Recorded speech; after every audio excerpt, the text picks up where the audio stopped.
8 Human Environment Interactions, the Tropical and the Subtropical Region। तो शुरू करते हैं। पहले इंग्लिश पढ़ेंगे और फिर उसके बाद उसका मीनिंग समझेंगे, उसको समझेंगे। ठीक है, तो शुरू करते हैं। Renuka was excited. Shrikant uncle was home after a gap of nearly 4 months. He was a wildlife photographer and traveled widely. Renuka's interest in wildlife and forest began at an early age when her uncle introduced her to books on nature. Pictures of distant lands and people who lived there always fascinated her. Renuka बहुत excited थी। क्यों excited थी? क्योंकि उसके uncle Shrikant uncle जो थे वो 4 महीने बाद घर वापस आ रहे थे। वो जो श्रीकांत अंकल थे वो वाइल्ड लाइफ फोटोग्राफर थे और बहुत ज़्यादा वो ट्रैवल करते थे। रेणुका का इंटरेस्ट वाइल्ड लाइफ में, फॉरेस्ट में उसके अर्ली एज में ही शुरू हो गया था, जब उसके अंकल ने उसे नेचर पे बुक्स को दिखाया था, है ना, उसे नेचर पे बुक्स को दी थी। तब से उसका इंटरेस्ट वाइल्ड लाइफ और फॉरेस्ट में आ गया था। पिक्चर्स डिस्टेंट लैंड की, लोगों की जो वहाँ रह रहे थे, वो उसको फैसिनेट करती थी, उसको बहुत उत्साहित करती थी रेणुका को। ठीक, in these pictures Renuka, you can see people from different parts of the world, some from dry deserts, some from frozen lands, and some from hot wet rainforest. They look so different from me, observed Renuka. They may look different, but they share the same basic needs of life: food, clothing, and shelter, explained Shrikant uncle. Their children do the same things as you probably do: play games, quarrel sometimes, and then make up, sing, and dance, and help the families with various things that need to be done. They live closer to nature and very early in their lives have learned to care for nature. They learned how to catch fish and how to collect material from the forest. Pictures Renuka देखती है, जो pictures Renuka देख रही होती है उसमें वो Shrikant uncle उससे कहते हैं कि ये different parts of the world में रहने वाले लोग हैं। कुछ जो ड्राई डेजर्ट्स में रह रहे हैं, कुछ फ्रोजन लैंड्स में रह रहे हैं, कुछ हॉट रेन फॉरेस्ट में रह रहे हैं। रेणुका ऑब्जर्व करती है और कहती है ये हमसे बहुत डिफरेंट दिख रहे हैं। ठीक, तो श्रीकांत अंकल बोलते हैं ये दिख तो डिफरेंट रहे हैं, लेकिन ये वही बेसिक नीड्स को शेयर करते हैं, बेसिक नीड्स ऑफ लाइफ को शेयर करते हैं जो हम करते हैं, है ना। जो हमें ज़रूरत है वही उनकी ज़रूरतें हैं, हमारे जैसे फूड, क्लॉथिंग एंड शेल्टर। ठीक है, इनके चिल्ड्रन भी वही सारी चीज़ें करते हैं जो हम करते हैं, जैसे कि गेम्स खेलना हो गया, कभी कभी झगड़ा करना हो गया, मेकअप करना, सिंग करना, डांस करना, और अपनी फैमिलीज़ की हेल्प करना जब भी ज़रूरत है तो। ठीक, फिर ये सारे जो है ना, ये नेचर से बहुत ज़्यादा क्लोज हैं और अपनी अर्ली लाइफ्स में ही नेचर की केयर करना सीख जाते हैं। ठीक, ये फ़िश को कैसे पकड़ना है वो सीख जाते हैं, और फॉरेस्ट से मटेरियल को कैसे कलेक्ट करना है वो भी सीख जाते हैं ये सब लोग, है ना। फिर हम देखें इन chapter 8, 9 and 10 you will learn about the life of people in different natural regions of the world. 8, 9 और 10 इन 3 चैप्टर्स में हम देखेंगे कि जो वर्ल्ड के डिफरेंट नेचुरल रीजन्स हैं वहाँ पे लोगों की लाइफ कैसी है, उसके बारे में हम लोग यहाँ पे सीखेंगे। ठीक, तो सबसे पहले चैप्टर 8 हमारा जो है वो हमारे ट्रॉपिकल रीजन की बात करता है, और यहाँ सबसे पहले आते हैं अमेजॉन बेसिन में लाइफ को हम देखेंगे।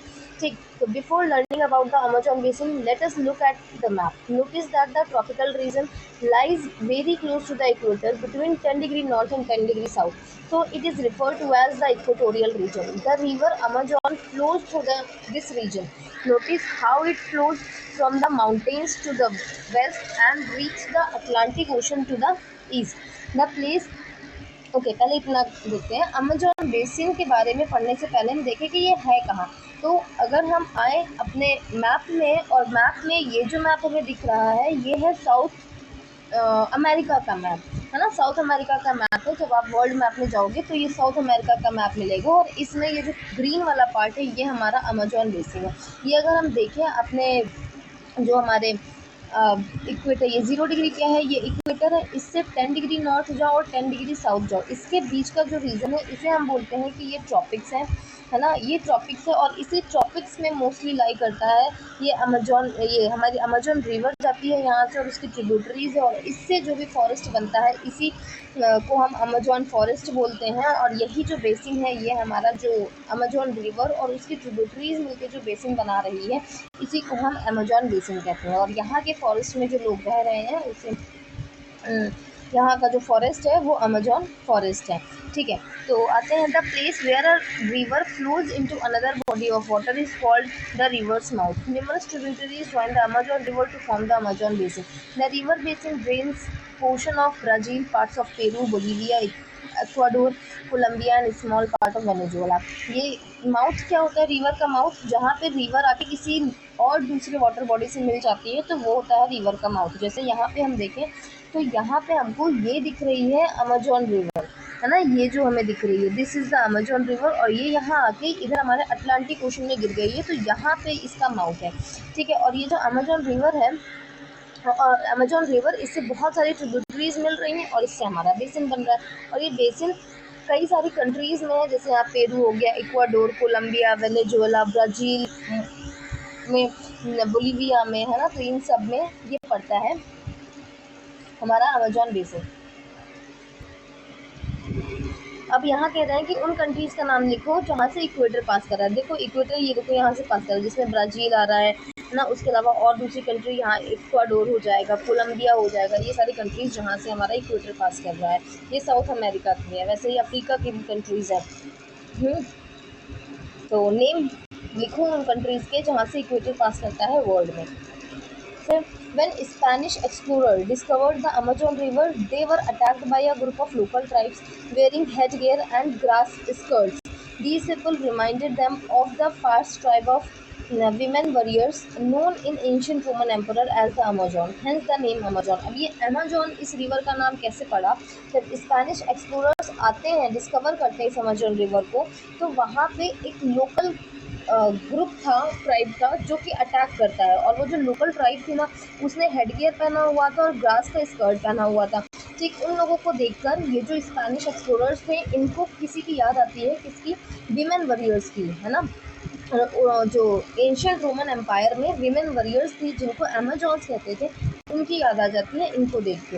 तो फिर उन्हीं जो एक फर्स्ट ट्राइब थी रोमन एम्पायर में, उसी के नाम पे इस रिवर का नाम ये लोग अमेजोन रख देते हैं। ठीक है, आगे आते हैं, यहाँ का क्लाइमेट देखते हैं अमेजोन बेसिन का कैसा है। As you now know, Amazon basin stretches directly on the equator and is characterized by hot and wet climate throughout the year. Both day and night are almost equally hot and humid. Skin feels sticky. It rains almost every day, that too without much warning. The day temperature are high with very high humidity. At night the temperature goes down but the humidity remains high. क्या कह रहे हैं कि Amazon basis हमने देखा कि equator के बिल्कुल ऊपर है ना, डायरेक्टली ऑन द इक्वेटर है, ट्रॉपिक्स वाले रीजन में है। तो यहाँ पे हॉट एंड वेट क्लाइमेट रहेगा पूरे साल, दिन और रात दोनों जो होते हैं इक्वली हॉट एंड ह्यूमिड होते हैं। स्किन जो होती है ना वो स्टिकी फील करती है। रेन जो होगा वो हर दिन बारिश हो जाती है, किसी वार्निंग के बिना, किसी वार्निंग के बिना यहाँ हर दिन बारिश हो जाती है। टेम्परेचर, दिन का टेम्परेचर देखें बहुत ज़्यादा रहता है, हाई ह्यूमिडिटी रहती है। रात में टेम्परेचर थोड़ा नीचे जाता है लेकिन ह्यूमिडिटी हाई रहती है। ठीक है, रेन फॉरेस्ट की बात करें, जो अमेजोन में जो फॉरेस्ट है वो रेन फॉरेस्ट है। हमने पिछले क्लास में पढ़ा है ट्रॉपिकल रेन फॉरेस्ट, वही रेन फॉरेस्ट अमेजोन में मिलता है। As it rains heavily in this region, thick forest grow.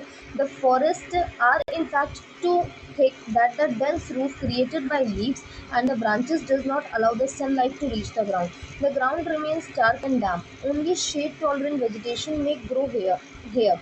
Orchids, bromeliads grow as plant parasites. तो यहाँ क्या कह रहे हैं कि बहुत ज़्यादा बारिश होती है, यहाँ पे हर दिन बारिश हो जाती है, तो थिक फॉरेस्ट यहाँ पे ग्रो करता है। ये जो फॉरेस्ट है इतना ज़्यादा थिक होता है कि जो इसकी डेंस रूफ है, किसने बनाई है ये डेंस रूफ? इसके लीव्स और ब्रांचेज में बनाई है एक डेंस रूफ, जो कि सनलाइट को नीचे आने ही नहीं देता ग्राउंड पे, है ना। जो ग्राउंड है वो डार्क रहेगा, दिन में भी लाइट अंदर नहीं आ पाएगी। ओनली शेड टॉलरेंट जो वेजिटेशन है वो यहाँ पे ग्रो करते हैं, जैसे प्लांट पैरासाइट, इसमें ऑर्चिड्स और ब्रोमेलियाड है, ये नीचे ग्राउंड में ग्रो करेंगे, वरना बहुत ही लंबे लंबे और बहुत ही थिक कैनोपी वाले ट्रीज यहाँ पे मिलते हैं। जो रेन फॉरेस्ट है, rain forest is rich in fauna.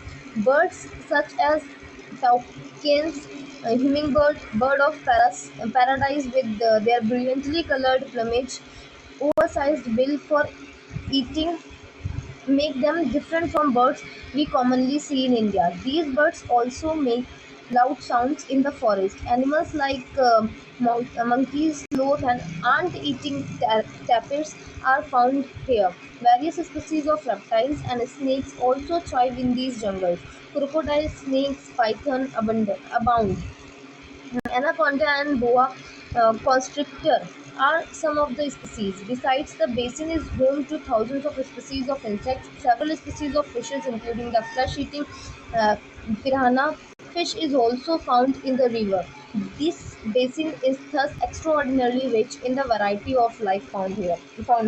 तो यहाँ पे हमने अभी देखा फ्लोरा को, अब देखिए फौना। तो फौना भी बहुत ज़्यादा मिलता है, जैसे बर्ड्स में हमको टाउकेन मिलेगी, हमिंग बर्ड मिलेगी, है ना, बर्ड ऑफ पैराडाइज मिलेगी, जो कि ब्रिलियंटली कलर्ड प्लमेज होगा, ओवर साइज बिल होगी, जो कि हमें इंडिया में बर्ड्स मिलती हैं उनसे डिफरेंट होती है। ऐसे लंबी चोंच वाली हमें यहाँ पे बर्ड्स मिलती हैं। ठीक है, जो बर्ड्स होती हैं वो बहुत ही ज़्यादा नॉइज़ क्रिएट करती हैं, साउंड क्रिएट करती हैं। एनिमल्स जैसे कि यहाँ पे मंकी मिल रहा है, स्लोथ, आंट ईटिंग टैपर्स मिल रहे हैं, स्नेक मिल रहे हैं, क्रोकोडाइल, स्नेक्स, पाइथन्स मिलेंगे। स्नेक्स में देखिए अनाकोंडा एंड बोआ मिलेगा यहाँ पे। फिर उसके अलावा यहाँ पे thousands of species of insects मिल रही हैं, जिसमें से बहुत सारी इंसेक्ट्स की स्पीसीज मिल रही है, फिशेस की बहुत सारी स्पीसीज मिल रही है, जिसमें कि एक फ्लैश ईटिंग पिराना फिश हो गई, वो यहाँ पे मिलती है। ठीक है, ये बेसिन जो है बहुत ही ज़्यादा एक्स्ट्रा ऑर्डिनरी रिच है फौना में, है ना, बहुत वैरायटी ऑफ लाइफ यहाँ पे मिलती है हमको। ब्रोमेलियाड्स क्या है? स्पेशल प्लांट है that store water in their leaves. Animals like frogs use this pockets of water for laying their eggs. तो ये जो ब्रोमेलियाड हमने ऊपर पढ़ा था, ब्रोमेलियाड ये जो प्लांट पैरासाइट है, ये क्या करता है, ये वाटर को अपने लीव्स में स्टोर करके रख लेता है ना, और इन वाटर का फिर यूज़ कौन करता है? फ्रॉग करते हैं अपने एग्स को रखने के लिए। ठीक है, आते हैं लोगों की बात करते हैं। इस रेन फॉरेस्ट में लोग कैसे रहते हैं? तो people grow most of their food in small areas after clearing some trees in the forest. While men hunt and fish along the river, women take care of the crop. They mainly grow tapioca, pineapple, and sweet potato. As hunting and fishing are uncertain, it is the women who keep their families alive by feeding them the vegetables they grow. They practice slash and burn agriculture. The staple food is manioc, also known as cassava, that grows under the ground like potato. They also eat queen ants and egg sacs. Cash crops like coffee, maize, and cocoa are also grown. देखिए यहाँ पे तो लोग क्या करते हैं, small area में food को ग्रो करते हैं। स्मॉल एरिया फॉरेस्ट में जो ट्रीज लगे हैं उनको क्लियर करके एक स्मॉल एरिया तैयार करेंगे और वहाँ पे फिर फूड को ग्रो करेंगे। जो लोग होते हैं, जो आदमी होते हैं, वो हंट करेंगे, फिशिंग करेंगे रिवर के आसपास में। विमेन जो होंगी वो क्रॉप्स की देखभाल करेंगी, है ना। यहाँ पे जो क्रॉप्स उगाई जाती है उनमें tapioca, pineapple and sweet potato हो गया। हंटिंग एंड फिशिंग देखें तो ये अनसर्टेन है। विमेन जो है ये अपने जो फैमिली है उसकी टेक केयर करती है, मतलब फैमिली को अलाइव रखती है वेजिटेबल्स को ग्रो करके। ठीक, ये यहाँ पे प्रैक्टिस कर रहे हैं slash and burn agriculture. Slash and burn is a way of cultivating land where farmers clear a piece of land by slashing and cutting down trees and bushes. These are then burnt, which releases the nutrients into the soil. Now crops are grown in this cleared field for few years. After repeatedly using the patch of land, the soil loses its nutrition, so it is abundant. Then they clear another plot of land to plant. In the meantime, young trees grow in the old fields. In this way, soil fertility is restored. People can then return to it and start cultivating it. देखो यहाँ पे क्या कह रहे हैं, slash and burn cultivation क्या है? ये एक लैंड को कल्टीवेट करने का एक तरीका है जहाँ पे फार्मर्स क्या करते हैं, पीस ऑफ लैंड को क्लियर करते हैं, वहाँ पे जो भी ट्रीज बशेस हैं उनको कट करके, ठीक, फिर उसको वहाँ पे वो बर्न कर देते हैं, है ना, जिससे वहाँ पे न्यूट्रिएंट्स सॉइल में रिलीज होते हैं। अब वो वहाँ पे क्रॉप्स को ग्रो करेंगे उस क्लियर्ड फील्ड में, कुछ सालों के लिए वहाँ पे क्रॉप्स ग्रो होंगी। जब वहाँ पे क्रॉप्स को ग्रो किया जा रहा है बार बार, तो वहाँ की जो सॉइल है उसका न्यूट्रिएंट लॉस हो जाएगा, बस उसको छोड़ देंगे, है ना, उसको ऐसे ही छोड़ देंगे। फिर दूसरे प्लॉट पे शिफ्ट हो जाएंगे, दूसरे प्लॉट को क्लियर करेंगे, वहाँ पे प्लांटिंग शुरू करेंगे। उसी टाइम में देखें तो ये जो हमारा ओल्ड फील्ड था जिसको मैंने छोड़ा था, वहाँ पे नए ट्रीज, छोटे ट्रीज जो हैं वो फलने लग जाएंगे, मतलब उसकी फर्टिलिटी जो है वो रिस्टोर हो चुकी है, लोग उस पर रिटर्न आ सकते हैं। तो ये है स्लैश एंड बर्न कल्टीवेशन। ठीक, आगे आते हैं। The rainforests provide a lot of wood for the houses. Some families live in thatched houses shaped like beehives. There are other large apartment-like houses called maloka with a steeply slanting roof. क्या कर रहे हैं कि जो rain forest जो है ये हमें बहुत ज़्यादा वुड प्रोवाइड करता है, क्योंकि पूरा फॉरेस्ट है, सारे ट्रीज है, तो यहाँ पे हाउसेस के लिए वुड लकड़ी मिल जाती है। कुछ फैमिलीज जो थे वो थैच्ड हाउसेज में रह रहे थे, फूड्स के बने हुए घर में रह रहे थे, जो कि बिहीव के शेप का होता है, ठीक है, वैसे घर बनाते थे, उसमें रहते थे। लेकिन यहाँ पे जो कुछ देखे तो लार्ज अपार्टमेंट लाइक हाउसेस बना रहे थे, और इस लार्ज अपार्टमेंट लाइक हाउसेस को मेलोका बोल रहे हैं। और इसकी जो रूफ थी वो स्टीपली स्लैंटिंग रूफ होती थी इसकी, इस मेलोका की। मेलोका क्या है? एक लार्ज अपार्टमेंट लाइक हाउस जो कि हमें अमेजोन रेन फॉरेस्ट में मिलता है।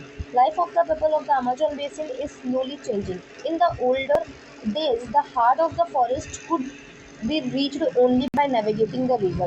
In 1970s, the Amazon Highway made all part of the rainforest accessible. Aircrafts and helicopters are also used for reaching various places. The indigenous population was pushed out from the area and forced to settle in new areas where they continue to practice their distinctive ways of farming. यहाँ के लोगों की जो life है ना वो change हो रही है, ठीक है, थ्रू आउट द ईयर।